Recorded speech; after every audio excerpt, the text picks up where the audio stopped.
Brother and sisters. Brother and sisters. Matthew chapter 10.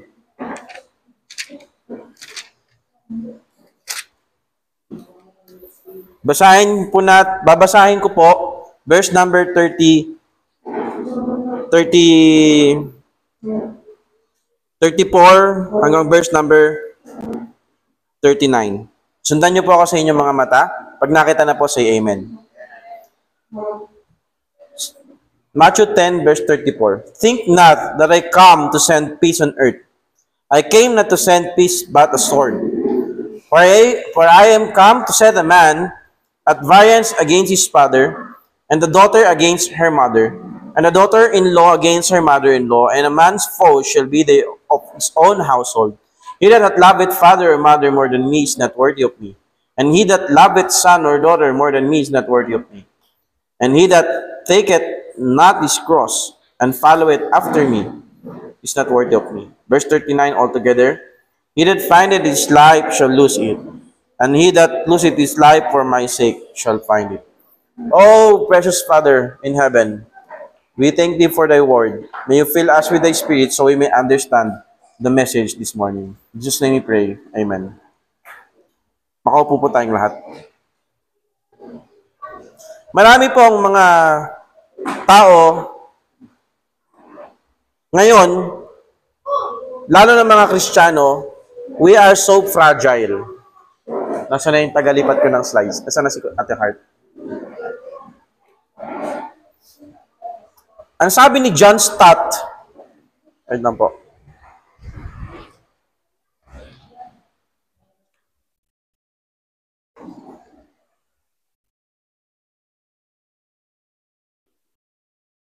Ayaw ah. Ayan nyo na. Ang sabi po ni John Stott, the Christian life is not about simply believing in Jesus. It's about following Him. Ang Kristiyano po ang Kristyanismohan ay hindi lang basta paniniwala kay Kristo, bagkus ito ay pagsunod sa Kanya.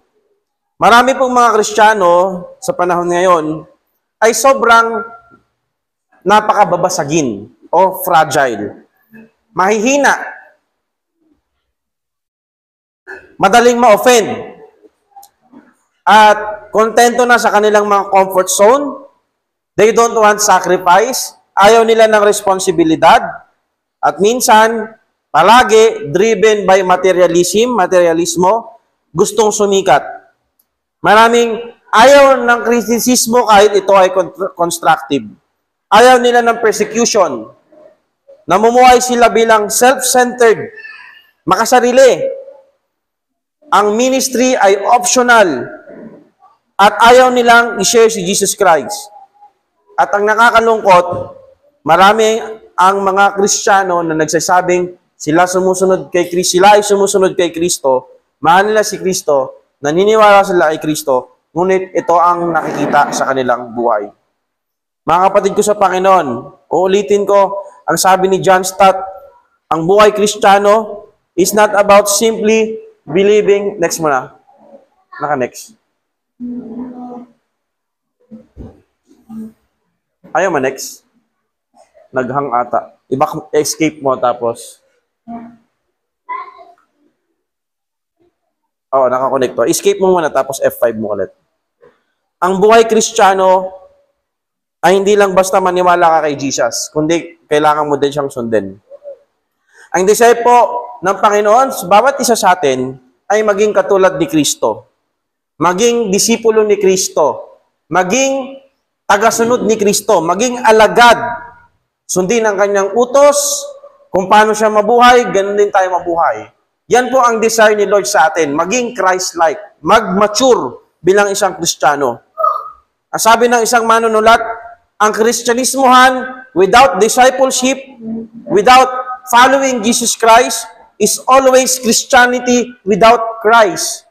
Kung sinasabi nating Kristiyano ka, pero hindi ka sumusunod sa Panginoon sa Kristo, ang ibig sabihin, hindi ka talaga namumuhay bilang isang Kristiyano. To follow Jesus, sabi ni Charles Spurgeon, is to walk in His footstep. kung kung ano ang nilakaran ng Panginoon, yun din ang iyong lalakaran. Not just admire His example from afar. Hindi lang, wow, ang galing ni Jesus, nagawa niya to. Wow, ang galing ni Jesus, nag-miracle siya. Wow, ang galing Jesus, ganito ang ginawa niya. No. When we say Christianity, when we say discipleship, tagasunod ni Kristo, you follow His footstep. Now, I want to ask this question, what does it take to be Christ's disciple? Ano ba ang ibig sabihin? Ano ba ang karakteristik ng isang tagasunod ni Kristo? Pero bago yan lahat mga kapatid, isa-survey po na natin yung Matthew chapter 10. Sa verse number 1, tsaka sa verse number 2, makikita natin dito yung kinumission ni Jesus Christ, yung mga disipulo, at sa verse number 3 to verse number 4, makikita natin yung pangalan nila.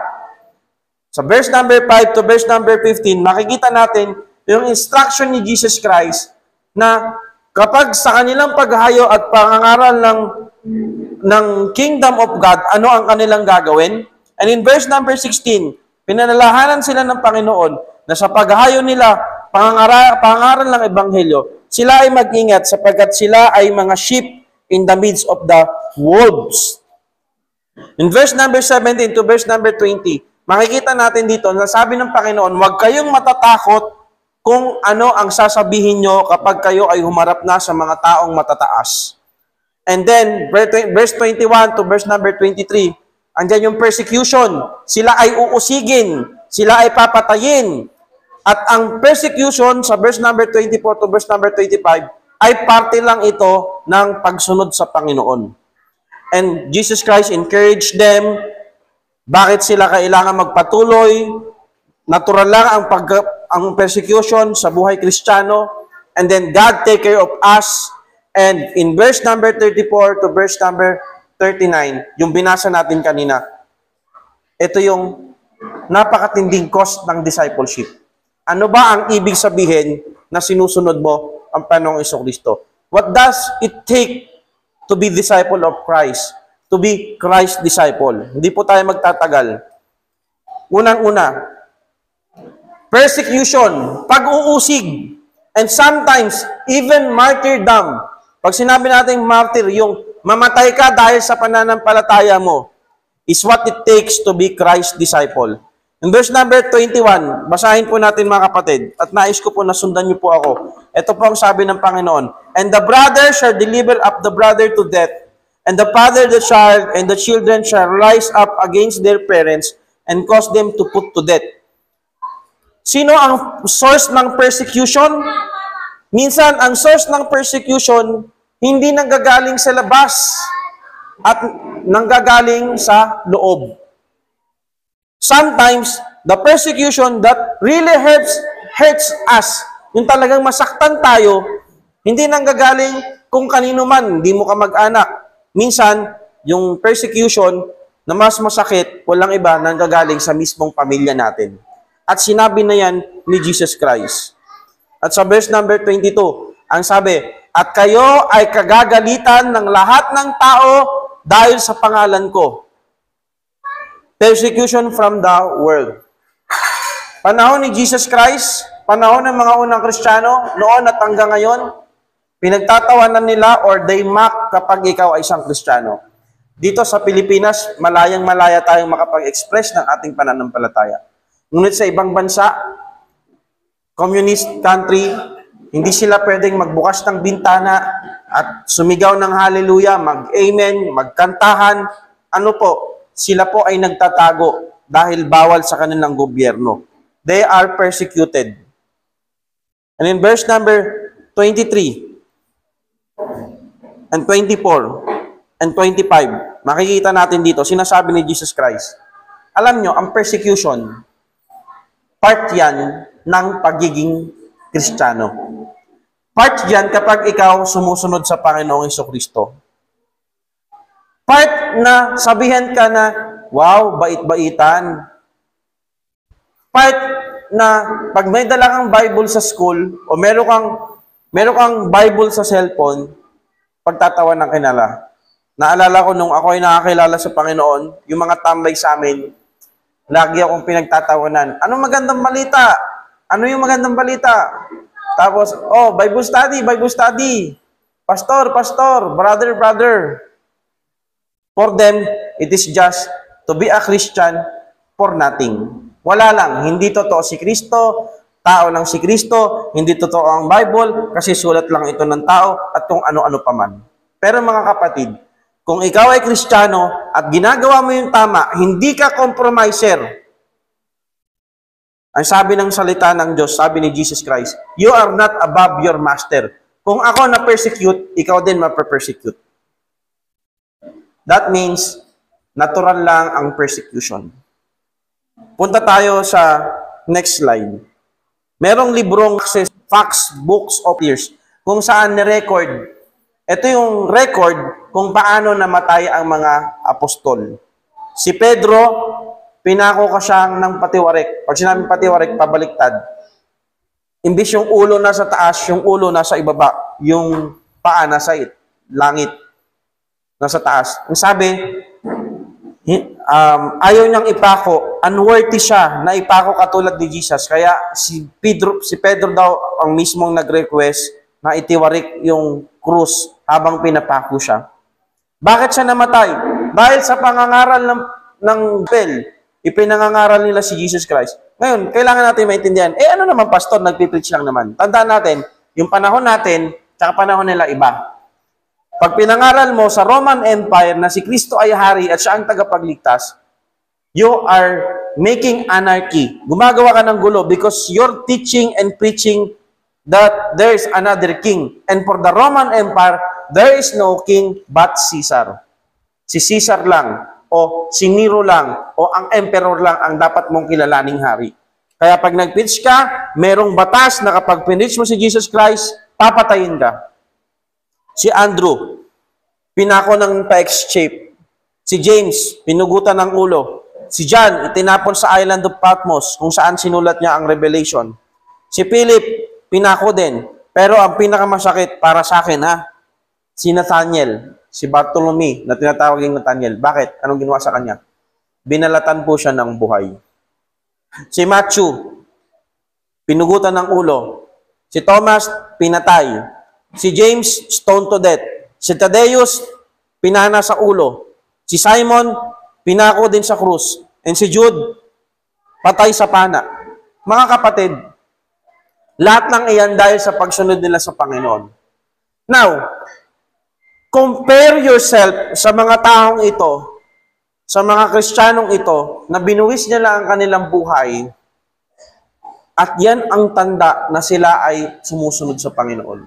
Sa atin, mga Kristiyano, lalo na sa panahon ngayon, napaka-soft, napakalambot. Pag natamaan sa preaching, feeling nila offended sila.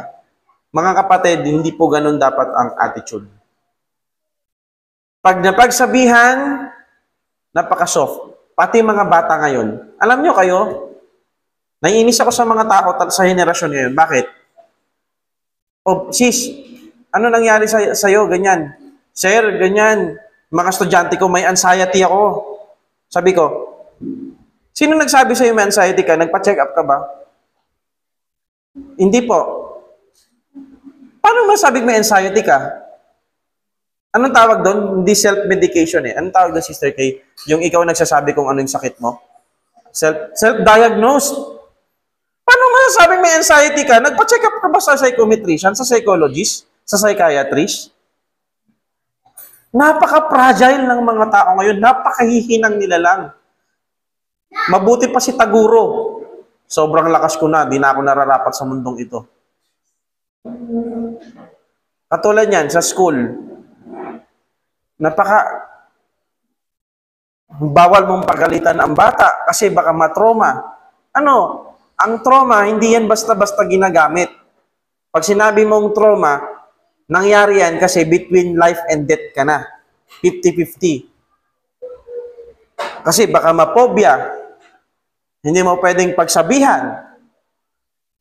Nawa mga kapatid, ang church natin, hindi tayo katulad na bawal lang mag-preach ng rebuke kasi masasaktan yung mga member na malaki magbigay. Pag bibigyan nyo ng standard ang isang pastor ang isang preacher na wag mo yung ipipreach kasi masasaktan si Sister ganto. And then, mga kapatid, flee from that church. Kapag ang isang church, ang gusto lang mapakinggan ay kung ano lang yung gusto, kung ano yung, kaya hindi ko po kayo tatanungin, o mga kapatid, anong gusto nyo i-preach natin sa Sunday? Walang ganun. Ang pastor, mauusap ang Panginoon sa kanyang lingkod kung ano ang ipapakain sa inyo. Kaya mga kabataan, kasi itong mga nanay natin, nabuhayan sa mga henerasyon na matitindi ang loob, matitibay. Pero ano nangyayari sa henerasyon? Kawawa yung mga henerasyon ng mga bata. Self-diagnosed na sila daw ay depressed. Kakainis eh. Tayo nga, wala na tayong pambayad ng bill, wala na makain bukas. Hindi natin iniisip yung mga ganong negativity. Pero yung mga bata ngayon, hindi sila sinisinson ng kanilang mga crush, depressed na sila. At hindi dapat tayo ganito mga Kristiyano. Huwag tayong soft. So, persecution is common, is usual in the life of Christian. At kung dadating yung time na mapapersecute tayo, tulad niyan, meron na bang naranasan sa atin? Tatakas ka sa tatay mo para makapagsimba lang? Hindi. Kaya wag natin sasabihin na, Lord, ang dami ko nang sinacrifice sa'yo. Wala. Ano bang bagay na sinakripisyo natin sa Panginoon?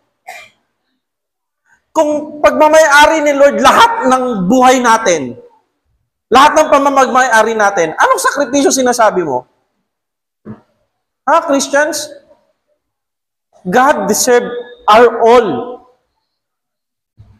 So kahit mamatay tayo dahil sa pananampalataya natin, that's not even sacrifice. Deserve lang talaga ni Lord yon kasi pagmamayari niya tayo. Yun ang Christianity. And merong encouragement si Lord, si Jesus. Verse number 26. Fear them. Huwag kang matakot. Fear them not. Therefore, for there is nothing covered that shall not be revealed and hid that shall not be broken. Someday, lahat ng tao malalaman nila na tayo ay nasa victorious side. Ang ganda nung message kahapon sa prayer meeting. Ang sabi ni David, Lord, sinampal mo na ang aking mga kaaway at ang kanilang mga ngipin ay binali mo na. So parang sinasabi ni David, Lord, yung mga kaaway ko, you already, pinahiya mo na sila eh. Wala na silang kakayahang atakihin ako. You know, brother and sister in Christ, you are already in winning side. If troubles of life vapet you, ganito ang nangyayari sa buhay natin, maganda leche-leche yung buhay natin, kung tinuturing natin yung mga kaaway or troubles in our life, don't worry. You are already in winning side. Ang paghihirap, kaya nga, mga Kristiyano, sa atin, minsan meron tayong minimit na mangyari na kapag ganito na, giginhawa ka na. Kapag nakuha ko na yung pension ko, giginhawa na ako. At pag may trabaho na ako, giginhawa na ako. Pag tapos na ako mag-aral, giginhawa na ako. Mga kapatid, anong ibig sabihin natin ng ginhawa? Tignan niyo yung mga successful person. Okay sila, may sasakyan sila, magaganda buhay nila. Pero when it comes that longing deep inside, hindi pa rin mapunan ng mga bagay na to, yung mga bagay, yung kung ano ang meron tayo. And Jesus is enough in our life. If Jesus Christ is our everything, He is always enough. You are already in the winning side.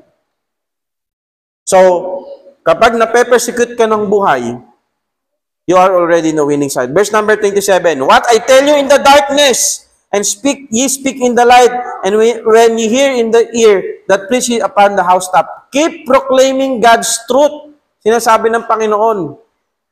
Minsan, yung pagsisinungaling natin sa buhay natin, alam mo yung, nagsisinungaling ka sa sarili mo, pag sinasabi mong, walang nakakaintindi sa akin, that, you know that is a lie. Why? God really understand us. Talaga ba, Pastor? Si Lord ba naranasan niya maghirap? Absolutely. Iniwan niya ang kayamanan ng kalangitan, pumarito siya sa lupa. For what? Para sabihin sa mga tao, tignan nyo, nagmimiracle ako. Tignan nyo, nakakalakad ako sa tubig. No. Ang sabi ng Bible, siya ay nakisimpatize sa atin. Anong ibig sabihin nun sa Book of Hebrews? Yung nararanasan mo, naranasan ni Lord. Naranasan niya magutom, naranasan niyang i-betray ng kaibigan, naranasan niyang mapagod, nauhaw, at naranasan niya ring ma-depressed. Jesus Christ is in deep despair when He prayed to the Father, Lord, not my will, but Thy will be done. Let this cup pass from me, but not my will, but Thy will be done. Alam niya lahat ng mangyayari. Alam niya lahat ng dura na madudura sa kanya. Sampal ng mga Romano, pagpapako, paghihirap, alam niya lahat. That's why He is in a deep despair. That's why, don't ever tell yourself na walang nakakaintindi sa'yo at walang nagmamahal sa'yo. You know that is a lie. Merong nakakaintindi sa'yo. Si Lord. And verse number 28, and fear not them which kill the body, but are not able to kill the soul, but rather fear Him which is able to destroy both soul and body in hell. Si Lord, takot na takot tayong sumunod kay ganito, pero kay Lord, hindi tayo takot na takot. God is greater than all. Siya yung dapat nating katakutan. And God knows our situation. Look at this, napakaganda mga kapatid. Are not two sparrows sold for a parting, and one of them shall not fall on the ground without your Father? Ibig sabihin, kahit yung mga ibon, pag namamatay yan, pag nalaglag yan, kahit ano man nangyari, alam ng Diyos, yung kung ilan ang dahon na lalaglag sa punong to, alam niya yon. How much more yung mga sitwasyon natin sa buhay? So as we follow the Lord, we know that life is buffeting us, or sinusuntok tayo ng buhay. Napaka-mysterious ng buhay eh. Okay yung kinakain mo, ganyan-ganyan, pero pagdating mo ng ganito, nagkaroon ka ng sakit. And yet, totoo yun, Nanay Mel, naranasan ko din yan. Pag nagkakaroon ako ng sakit, kung itutulog ko lang to sa bahay, ganun pa rin eh. Masakit pa din eh. Kung may vertigo ko, ganun pa rin. Pag nasa bahay ka, may vertigo pa din eh. May sakit ka o wala kang sakit, kung kaya mong pumunta ng church, pumunta ka sa church. Kasi ganoon din, masakit din, katulad ng pinag-usapan ni Nanay Mel kanina. Ikalawa mga kapatid, what it takes to be His disciple, acknowledging Christ openly is what it takes to be His disciple.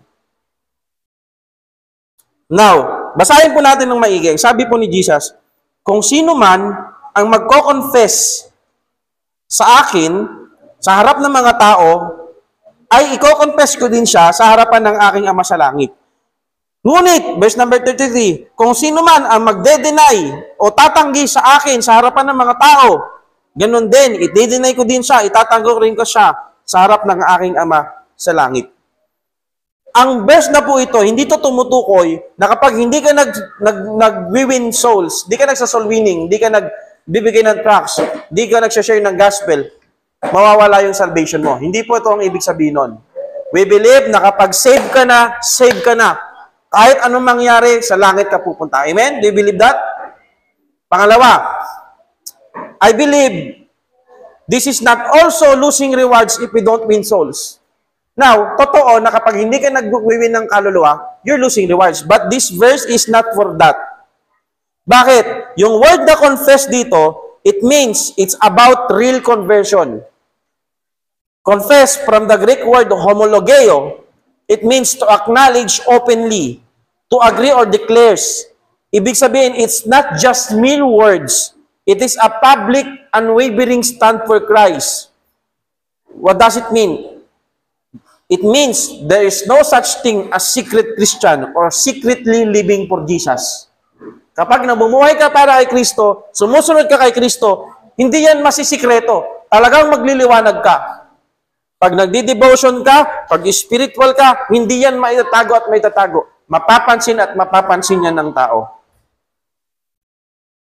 Tayong mga Kristiyano, dapat maging evident si Kristo sa ating buhay, sa ating pananamit, sa ating mga sinasabi, sa ating mga pinopost, sa ating mga social media, sa ating mga career, sa lahat ng ating mga ginagawa. Matthew chapter 7, verse number 23, sabi ni Jesus Christ, "And then will I profess unto them, I never knew thee. I never knew you. Depart from me, ye that works iniquity." Alam niyo, ang pinakamasakit marinig? Akala ng mga taong to, napaka-religious nila, mabait kami, mapupunta kami sa langit.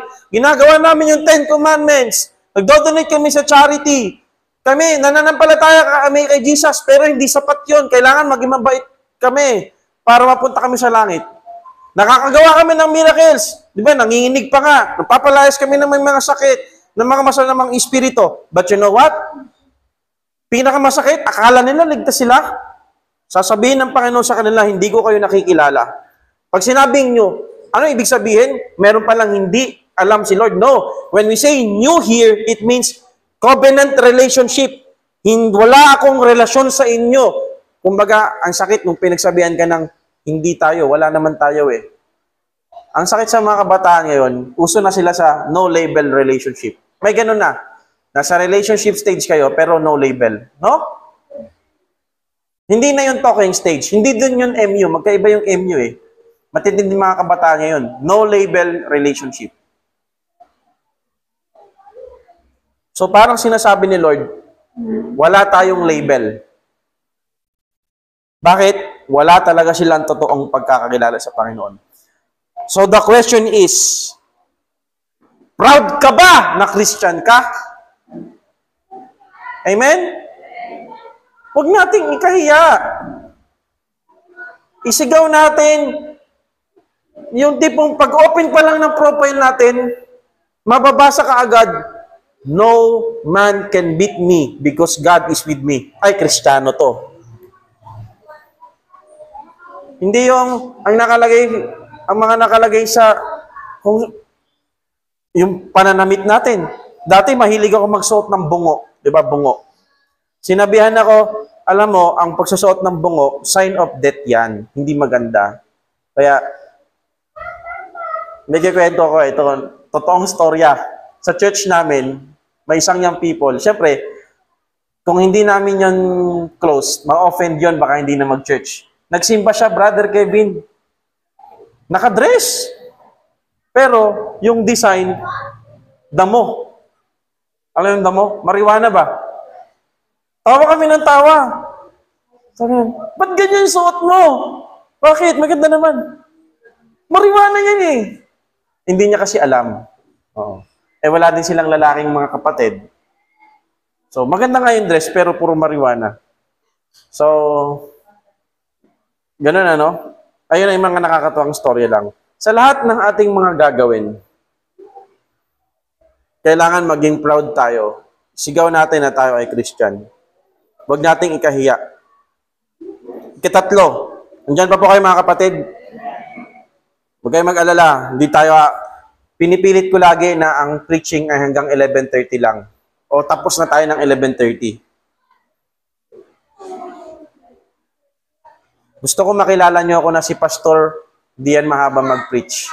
Mahaba lang mag-announce. Pero hindi mahaba mag-preach. Ikatatlo po, sa verse number 34 to verse number 39. Choosing, ito yung masakit. Dito tayo magkakasubukan. Choosing Christ above all else is what it takes to be His disciple. Sa verse number 34, sabi ni Jesus Christ, pumarito ako, hindi para magdala ng kapayapaan, kundi para magdala ng espada, sword. For I come to set a man. Maglalagay ako ng hidwaan sa tatay, sa anak, nanay sa nanay, nanay sa anak, tatay sa anak, magkapatid. Why? Minsan, kapag naniwala ka kay Kristo, yan yung magiging dahilan para mahati yung pamilya. Kami, nanggaling kami sa Catholic faith, which is, when I was a child, you're so faithful going in a church every Sunday. Nung naging Kristiyano yung pamilya namin, anong sabi ng lola namin? Wala na, nag-iba na kayo. Parang nag-iba yung tingin nila sa amin. So same. Minsan sa pamilya, may isang naligtas dahil naging Kristiyano na siya, ayaw na sa kanya. Bakit ka nag-iba pa ng relihiyon? Ganyan-ganyan, etc. etc. Now, brother and sister in Christ, family must be our priority. Do you believe that? Kailangan prioridad mo ang iyong pamilya. Mahalin mo ang iyong pamilya. Tinuro yan ng Bible. Children, obey your parents in the Lord. Sundin mo ang nanay at tatay mo. Honor them. Mahalin mo ang iyong mga kapatid. Ang sabi ng Bible, 1 Timothy chapter 5:8, kapag ikaw hindi ka nagpo-provide sa iyong pamilya, mas masahol ka sa mga hindi na naniniwala kay Jesus Christ. Mas masahol ka pa sa unbeliever. Inutusan tayo na i-honor. And again, when we say honor, hindi lang galangin, kundi meron tong tinatawag na financial responsibilities. Na kung kailangan nila ng tulong, kailangan nandyan tayo. Hindi lang emotionally, hindi lang physically, but financially. Spiritually. Mahalin natin ang ating pamilya, ang ating magulang. But, look at verse number 37. Kung mahal mo ang tatay mo at ang nanay mo kaysa sa akin, hindi ka nararapat sa akin. Kung mas mahal mo ang anak mo kaysa kay Jesus, hindi ka nararapat kay Jesus. Hindi tayo matatawag na disipulo. Hindi ka matatawag bilang isang tagasunod ni Kristo kung mas mahal mo ang iyong pamilya kaysa sa Kanya. What does it mean? Kung mahal natin, if we place our family above the Lord, then we have a wrong set of priority. Wrong order of priority. What does it mean? Loyalty for Jesus must surpass all earth attachment. Hindi sinasabi ni Kristo that you abandon your family. No. Sa pamamaraan na dapat mas mahal natin si Kristo kaysa sa pamilya natin. Number 1, when it comes to your calling, mabuti na lang, dahil wala kaming pagpaaral sa kolehiyo, nung sinabi ko sa tatay ko na, magba-Bible school ako, wala naman silang imik. Kasi, oportunidad makapag-aral. Pero may mga pastor na bago sila magpastor, sa damakmak, nahirap ang kanilang dadaanin sa kanilang magulang dahil ayoko magpastor ka, gusto ko mag-engineer ka, gusto ko mag-ganya ka, Someday, Sister Kay, pag sinabi ni Jared, Mami, parang gusto kong mag-Bible school, huwag mong pipigilan. Bagkos i-encourage mo pa. When it comes to calling, pag alam mo na may pinapagawa si Lord sa'yo, ito yung calling mo, gawin mo. Pangalawa, service.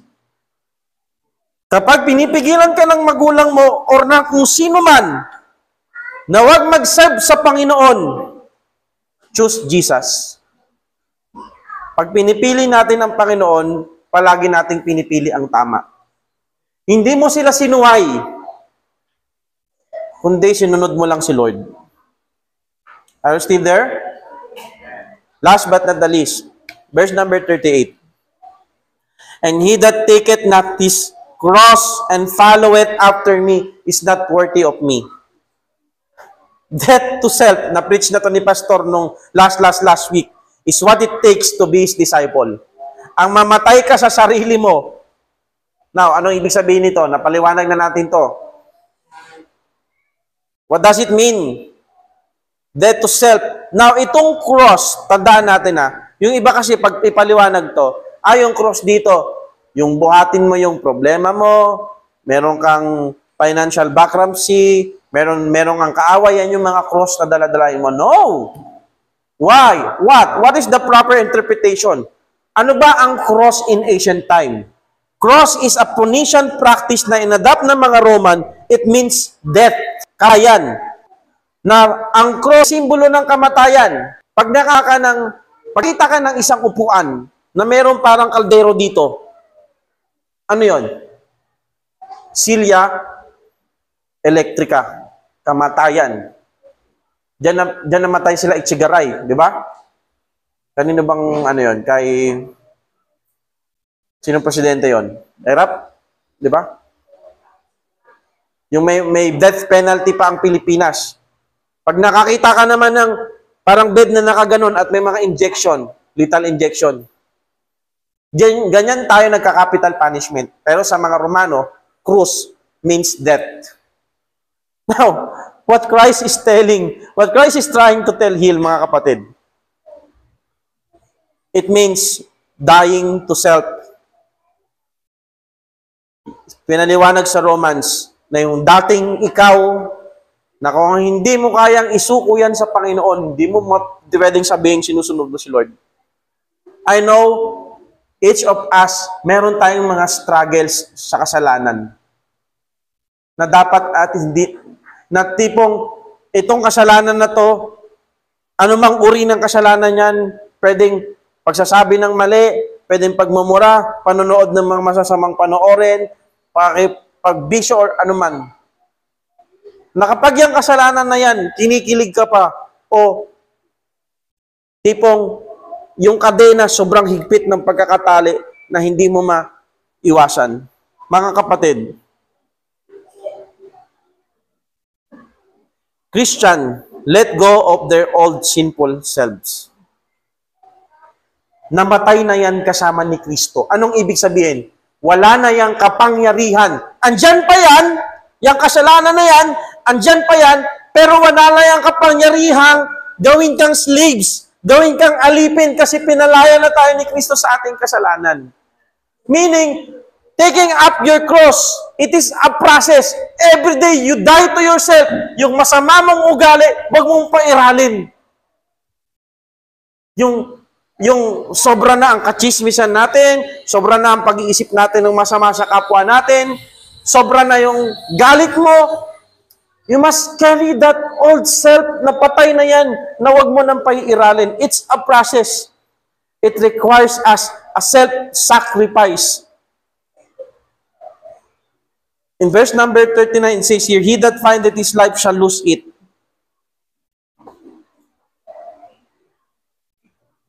He that taketh not his cross and followeth after me is not worthy of me. And he that findeth his life shall lose it. And he that loseth his life for my sake shall find it. It includes losing your life. Minsan, masyado tayong mataas ang tingin natin sa sarili natin na ang mga pangarap natin ay dapat nating maabot kasi nararapat lang yun na mangyari sa sarili natin. Pero wala kang pangarap sa ministry. Wala kang pangarap na ganito ang magawa mo para kay Lord. Puro lang pangarap mo. Hindi ka nararapat tawaging tagasunod ni Kristo.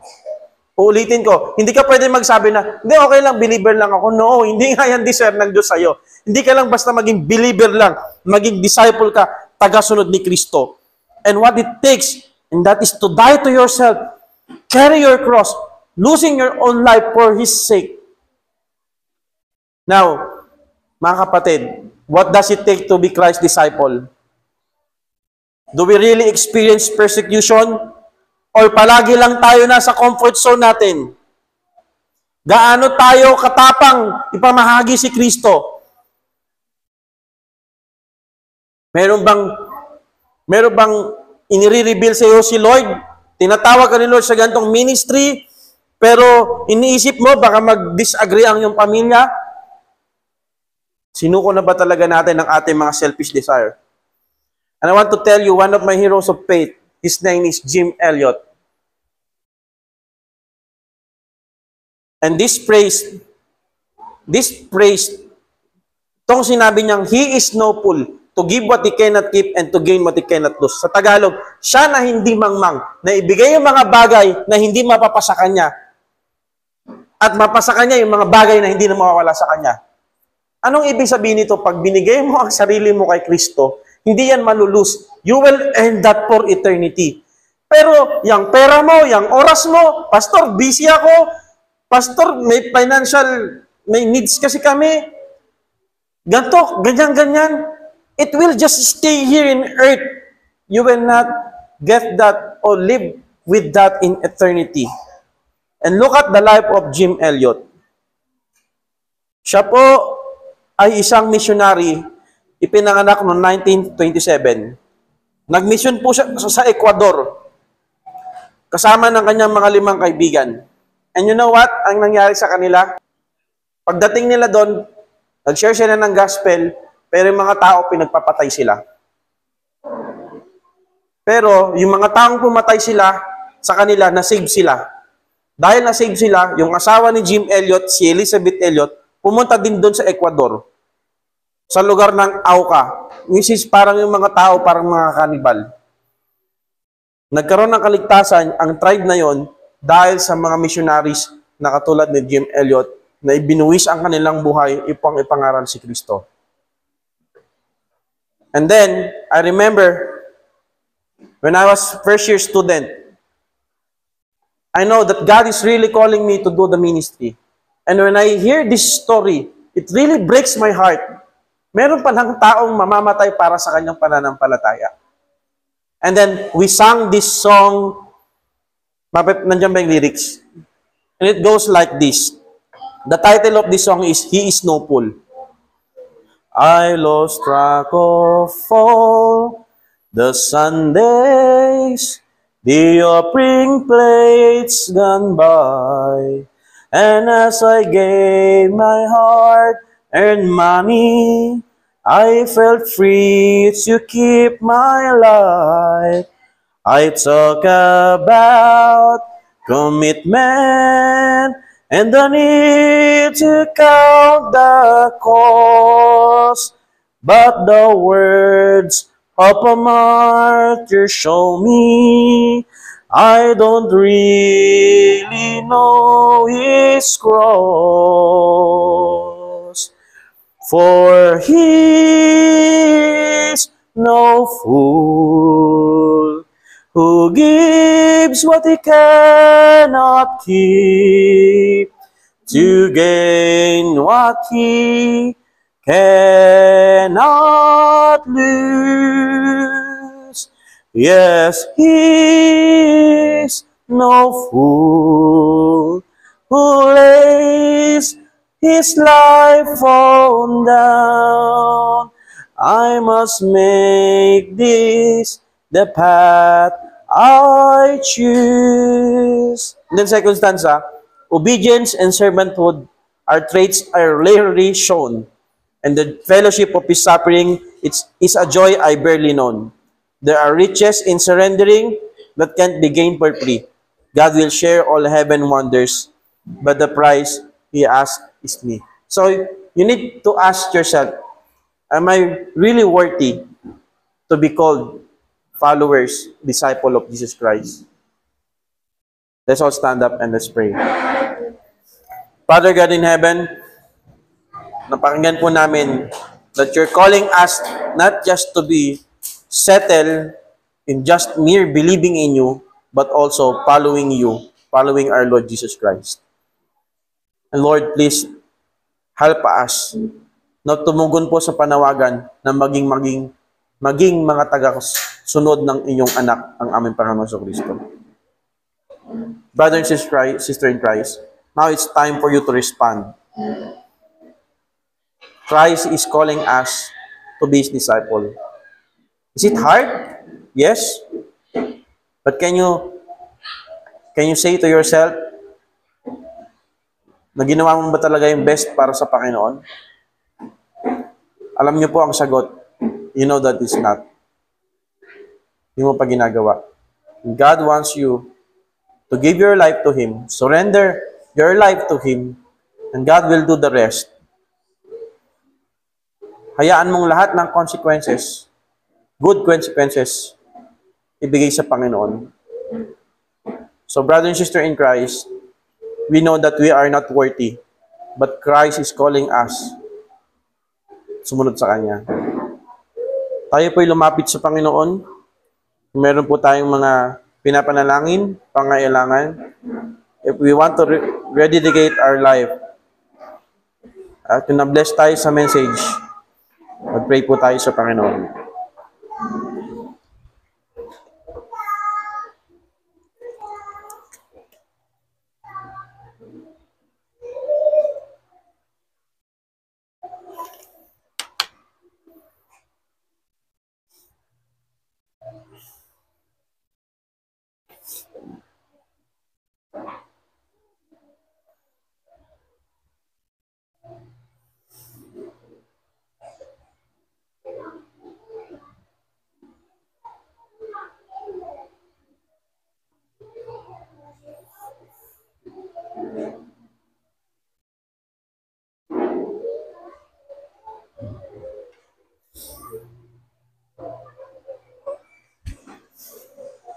Our great God, Father in heaven, once again, we thank Thee for what You have done in our life. Salamat po at bless You po kami sa mensahe.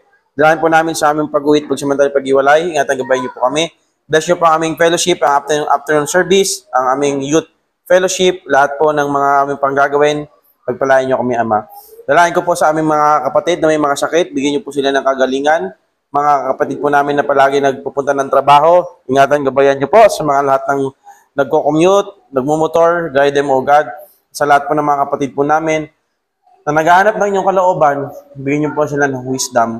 At lahat po ng aming mga source of income, pagpalain niyo po kami. Ibigay po namin ang buhay po namin sa inyo upang hindi po kami mahirapan gawin yung mga bagay na pinapagawa niyo po sa amin. At bless niyo po mga bata, mula bata hanggang sa matanda. Lahat po kami, Panginoon, ay magtagpuan niyo pong tapat na naglingkod sa inyo. And all these things we ask in the most precious name of our Lord Jesus Christ. Amen. God bless us all. Mga